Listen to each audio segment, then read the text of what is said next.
Sahana bhavatu Sahana bhunaktu Sahaviryam karavavahai Tejasvinavaditamastu ma vidvishavahai. Om Shanti Shanti Shanti.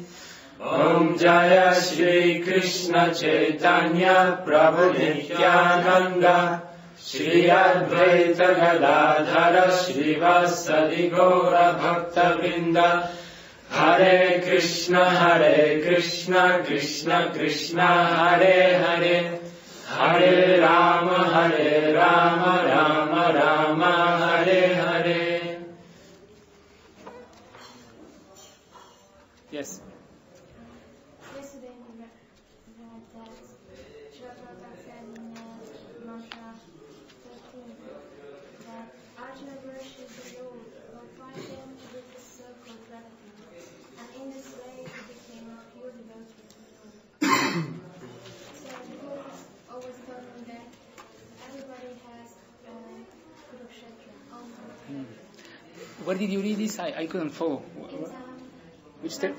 27? Srila Prabhupada writes explains mantra 13, Uh-huh. and in the middle Yeah. Arjuna worships the Lord by fighting Okay. Arjuna worships the Lord fine. with the circle. Okay. No, I got it. It means that everybody has Kurukshetra. Mhm. Kurukshetra. Yeah. So it means everybody has that kind of weakness is what have to change it so strictly. And it means Have to change? we have not had to change, but it's strange to change that. So it is own Kurukshetra. Yeah. Okay. And it means that we be able to worship the Lord with our weaknesses. It means that. Means what? It means that we be the Arjuna had weaknesses and the Kurukshetra. Mm-hmm. So he felt compassion with the relatives. Yes. So we in our Kurukshetra we have weaknesses, and this means we be able to worship the Lord with our weaknesses. Because Arjuna, He had to give up this. sorry, Arjuna had to give up this weakness. So do we have to give it up? Or we can go on like this? Is this the... it means we have to change that from being be able to worship in that. So Yeah, we can start like this. Anyway, this is the only possible way to start devotional service. We start with all our anarthas and weakness of the heart. But as in the first chapter, it is the point was made that we shouldn't run away from the battlefield, following the path of the last resistance, just finding the easiest way and just instead of facing the anarthas and the problems, we just try to kind of finance them, rationalize them, run away from the battle. If we do that, then our progress will be very slow. It will be checked.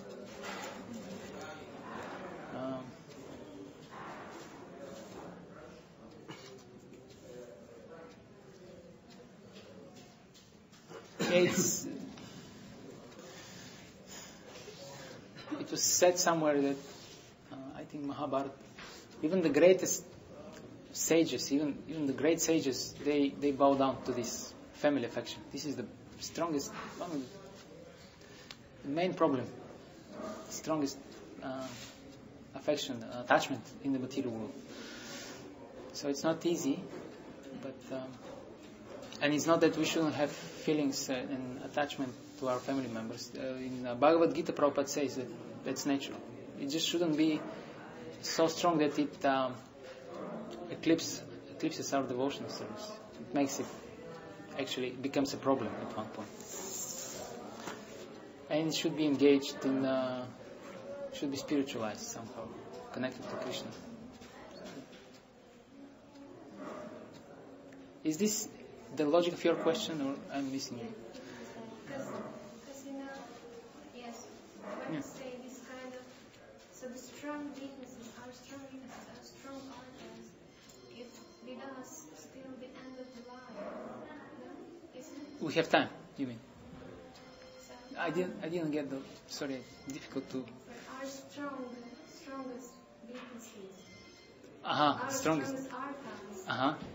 it's still with us, Yeah. the end of the line. So we have Could to be. worship the Lord with these weaknesses. So we have to try and change that, like Arjuna. So it's a very nice sentence. Arjuna worshipped the Lord by fighting with circle dragons. So Arjuna worship, it means that the same similar words. Arjuna worshipped the Lord by offer his weaknesses to the Lord. It's the same. Isn't it? I mean, if you mean that it doesn't matter what kind of anarthas we have, we should still perform our duties as devotees. Yes, it's the same thing. Yes. It doesn't matter because we don't have any alternative. What is the alternative? Just run away from the battle and stop our devotional service. It's not an alternative, so it doesn't matter. It doesn't matter where we start. The point is that we should make it dynamic in a sense that we should develop gradually more attachment to Krishna, and when we are attached to Krishna, then naturally all these material attachments, they will gradually become less and less and less. That's the way to do it.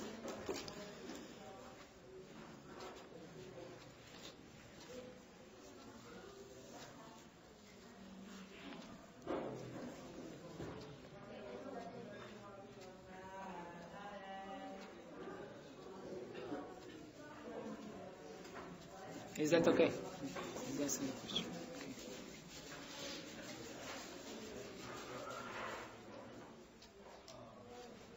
In other words, we are not, because we have anarthas, we are not disqualified to perform devotional service. Everybody is qualified for bhakti. Even if he is outside of the Vedic culture, even Mlechas and Yavans, they are also qualified. They also can attain perfection. There is this famous verse from Bhagavatam, Pulinda Pulkasha, what is this verse? It ends, Pravavishnavé Namaha, by the mercy of Vishnu, even the unqualified, those who are outside of the Vedic culture, they can also obtain perfection.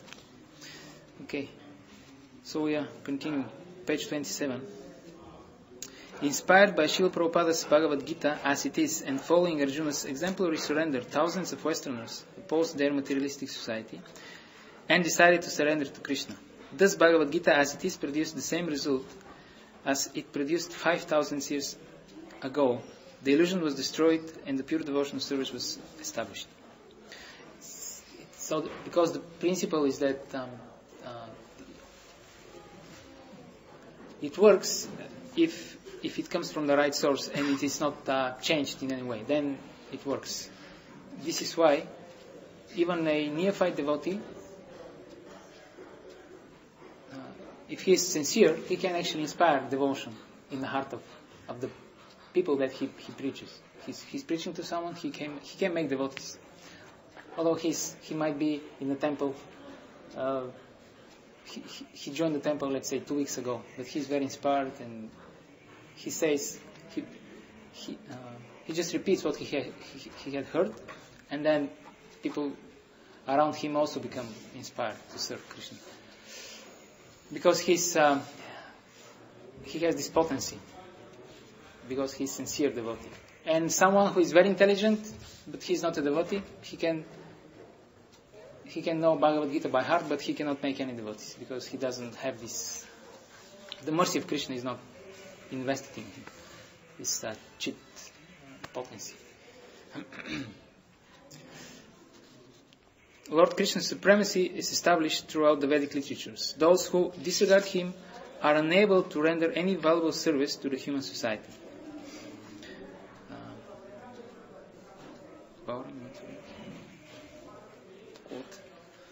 Sri Isopanisad advises us to pour water on the root, the source of all germination. Worship of the mass of humanity by rendering bodily service, which can never be perfect, is less important than service to the soul. The soul is the root that generates different types of bodies according to the law of karma. To serve human beings by medical and social help and educational facilities, while at the same time cutting the throats of poor animals in the slaughterhouses, is no service at all to the soul, the living being. Thank you. The simple method of worship of the Supreme Lord in this age of disturbance is to chant His holy name and to hear the descriptions of His transcendental activities. Sincere hearing and chanting will attract the Lord's mercy upon the devotee. So this is of Isopanisad is the Ishavasya principle. Everything should be connected to Krishna. So our relationships, they also should be connected to Krishna, if we want to make them real, dynamic. That means that if you want to do something good for anybody else, if you want to benefit someone, that activity should be somehow rather connected to Krishna. Let's say you want to feed someone, give him food. Then what you have to do? You have to cook something, offer it to Krishna, and then if you want to benefit him, then you can give him this prasadam. This is the real benefit for a person. That means you should always somehow include Krishna inside this activity of benefiting others. Krishna should be part of it. Otherwise, it's not really beneficial. If you just feed normal boga unoffered to Krishna, then it's not really beneficial for the soul. It nourishes the body, but Krishna says in Bhagavad Gita, those who do not offer, do not partake in yagyashishta, food that is offered in sacrifice, they eat only sin. So it's not beneficial. This is what we are talking in the morning. Bhagavad Gita, it's third chapter. It's interesting how the Bhagavad Gita, the topics are very nicely connected with Isopanisad. Third chapter is what we are talking now. Is it? Yeah, the same. So that's why preaching is so important, because by preaching, by giving knowledge about these elements of God consciousness to the people, then they can actually understand and they can apply this in their life. They can include Krishna in the picture. Okay. So what we're finishing now this. Okay, mantra 14.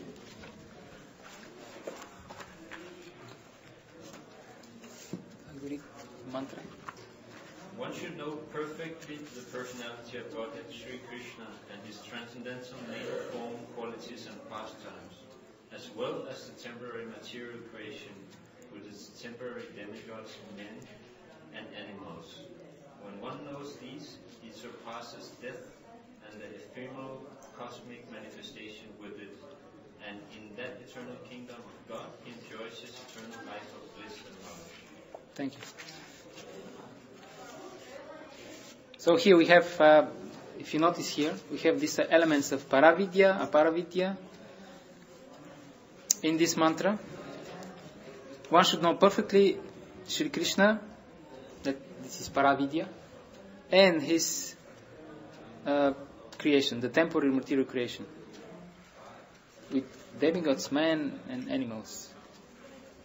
So here we have Chitta, Chittanishvara and Paravidya and Aparavidya. And what is left out is ignorance. So a jnani will from these three, para, Paravidya, Paravidya, and Avidya, he will just consider the first and the third one. Paravidya and Avidya. Because he's not interested in karma. And naturally, if he's not going to work, he doesn't need the Paravidya. Material knowledge he doesn't require. But if he doesn't perform if he doesn't perform activity, then it's very difficult to purify himself. If someone just sits somewhere and meditates on Aham Brahmasmi or this other Mahavakyas Shankara gave, Tattvamasi and Soham, just by thinking that I am not this body, I'm soul, it's very difficult to actually to realize that you're a spiritual soul. Actually, one should act as Brahman. Prabhupada makes this point. One should act on the level of Brahman, spiritual activities. Sadachara or Brahmachara, spiritual activities. Then he can realize this. And here in this mantra we see all these elements. Afishavasya. Because in the beginning, the first mantras of Isopanisad, they established exactly this point of Paravidya, the Lord, Aparavidya, the material creation. They are both perfect and complete if they're connected. And what is left is Avidya. So this is mentioned in mantra 3. If you don't understand Paravidya and Aparavidya, this is ignorance. You go to hell. You obtain only suffering. So it's already explained in the first mantras. Isopanisad. Okay, the same is confirmed. No, sorry. I have still to read this one. Mantra 14. This mantra conveys a similar message to mantra 11. In mantra 11, it is said that one should learn side by side the process of real knowledge and nescience. Here in mantra 14, it is confirmed that the seeker must know perfectly the transcendental Lord as well as his temporary material creation. So this is everything that exists in reality, Krishna and his Swarup Shakti. The same is confirmed in Bhagavad Gita, where Lord Krishna says, I shall now declare unto you in full this knowledge, both phenomenal and numinous. This being known, nothing further shall remain for you to know. So here, Krishna says, this is the full knowledge. Everything that exists. Everything that has to be known. And what is it? Phenomenal and numinous knowledge. So phenomenal means something that is experienced by the material senses, something that you can see and touch. Basically that refers to the material creation. And numinous means something supernatural, divine, something that you experience with your spiritual senses. So again we see the same point, the material creation and the Lord, Paravidya and Aparavidya. In the original Sanskrit, phenomenal, Prabhupada translates jnana as phenomenal. So jnana is the knowledge about this material world. And vijnana is the numinous knowledge. So if you can connect this material world to Krishna, this is vijnana, realization, or wisdom. Sometimes it is translated as wisdom. Knowledge and wisdom. Knowledge and realized knowledge. Theoretical knowledge and realized knowledge. And if you know this, then nothing further shall remain for you to know.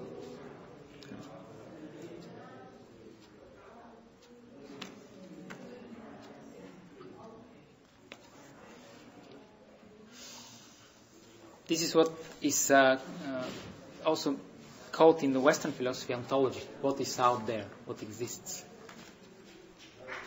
What is there to be studied? It's these two things, God and His creation. Okay, you tired? No?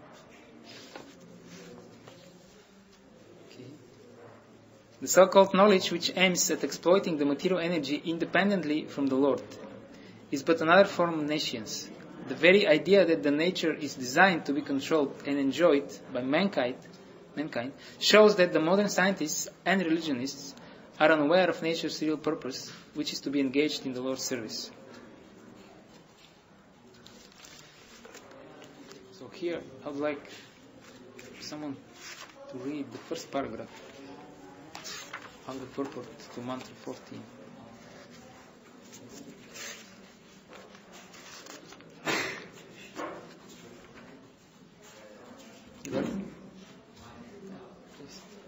By its so-called advancement of knowledge, human civilization has created many material things, including spaceships and atomic energy.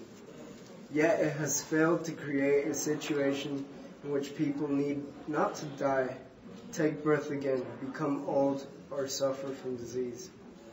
Whenever an intelligent man raises the question of these miseries before a so-called scientist, the scientist very cleverly replies that material science is progressing and that ultimately it will be possible to render man deathless, ageless, and diseaseless. Such answers prove the scientist's gross ignorance of material nature. In material nature, everyone is under the stringent laws of matter and must pass through the 6 stages of existence: birth, growth, maintenance, production of byproducts, deterioration, and finally death. No one in contact with material nature can be beyond these 6 laws of transformation. Therefore, no one, whether demigod, man, animal, or plant, can survive forever in the material world. Thank you. So here Prabhupada says that the scientists, they try to free mankind of all sufferings. How? By developing technologies. Not by fixing and improving the consciousness, not by purifying the consciousness and building character, but just by technology. And we have here two symptoms that they are grossly ignorant about the material nature, about the plan Krishna has about his creation. First is that they do believe that it is possible to make this planet Earth as heavenly planet. This is the Jehovah Witnesses. They have this idea that this place will become Vaikuntha. It will very soon turn to spiritual place.